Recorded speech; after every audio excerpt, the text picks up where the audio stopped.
All right. I think we're going here. We'll first minimize my face a little here. And let's go from there. Hello. How are you doing? Things are doing all right over here. I don't have a lot to talk about from a work standpoint this week because I don't have work this week. Isn't that fun? I had put out what is it? Messaging, some messages, talking to people, being like, if you need anything, feel free to DM me. Just talk to me. I'll be there if you need me. And much to my surprise, actually, I haven't gotten a single message about anything yet. It's been nice not having to be on work's beck and call. It's actually been kind of cool. So today was just preparing for tomorrow. I may or may not do one of these tomorrow. I have rehearsal tomorrow instead of on Wednesday, just because of how close it was to Thanksgiving, and people aren't really going anywhere, but still didn't want to get in the way. But I might not do one of these just to kind of keep in line with that. But because I'm not working this week, I might go ahead and slide one of these in here a little earlier in the day rather than skipping it and doing one Wednesday, just to kind of stick with the schedule. We'll see how I feel tomorrow. But today, and likely for a while, I've been playing some Hyrule Warriors Age of Calamity, and I guess some spoilers ahead, perhaps. Can kind of just talk a little bit about that. So when I first saw the game, I was like, this is going to be really cool. You get to play through that timeline going up to the events in Breath of the Wild. And Breath of the Wild was a fantastic game. Like, as I'm going through this game, I realize I'm remembering how much I really enjoyed that game, and just the sense of, I don't like using this word on its own, but immersion. Feeling like you're a part of this really big living world that's just too impossibly big for you to fathom, with so many little stories and missions and little events that can play out. It was a really, really good game. Like, after playing this, I might go back to that, like in December when I have some more time off work. But a part of that game was, a part of the allure of that game was all of the sort of flashbacks that you get with Link and all of the people that you come across. You learn about all of these heroes and people, really important people, from a time before yours. In Breath of the Wild, Link is in a coma essentially for about 100 years before waking up, and a lot has changed, and he lived through a failed attempt at stopping Ganon. And that game goes over how it ends up being saved after that 100 years of Link being asleep. But in this one, you're on a timeline before that. And I have to say timeline because it's not really the one where, it's not the same one as Breath of the Wild. It's very clear about that.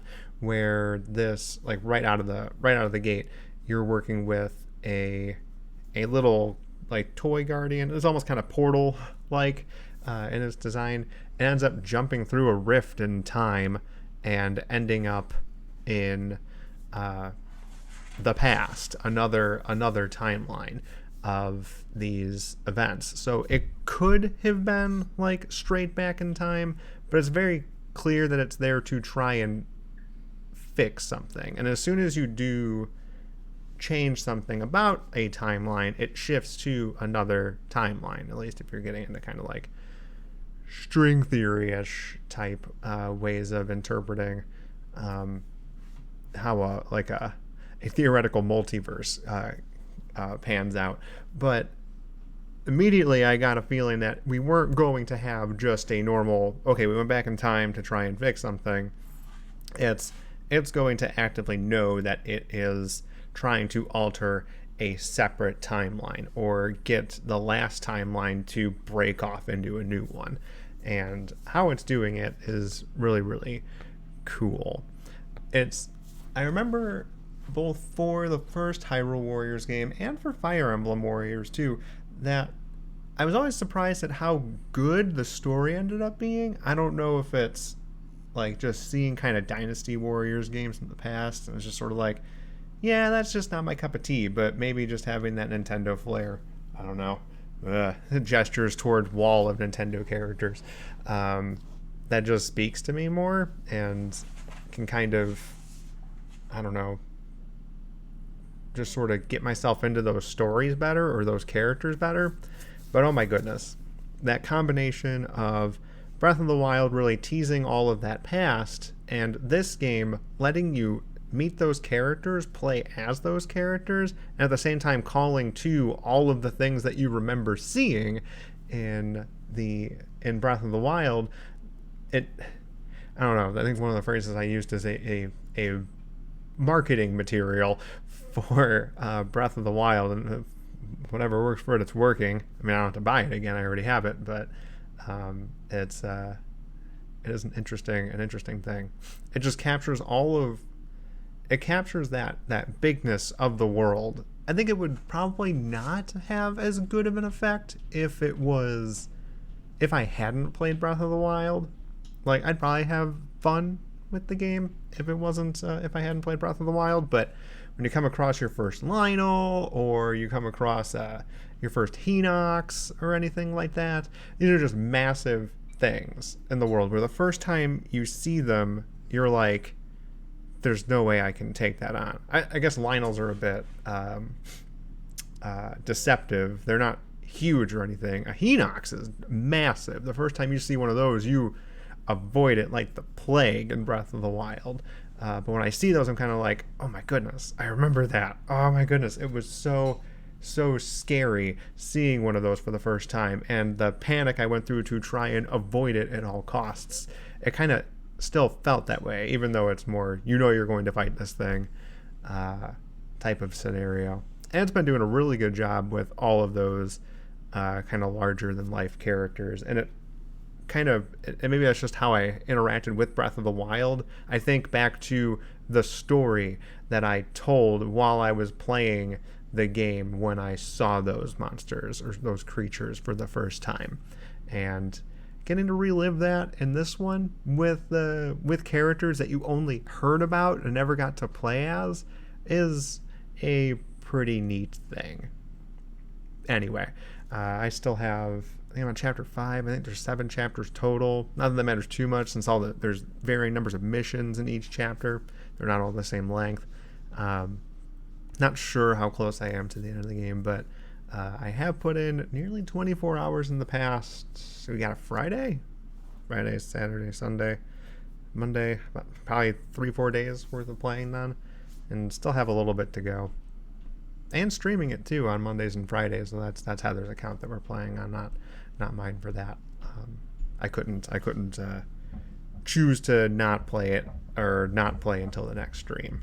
So I just enjoy those games too much. I had a feeling I would enjoy this one too. But yeah, that's probably enough gushing about that. I don't know if I talked too much about it. Just would be good call outs there.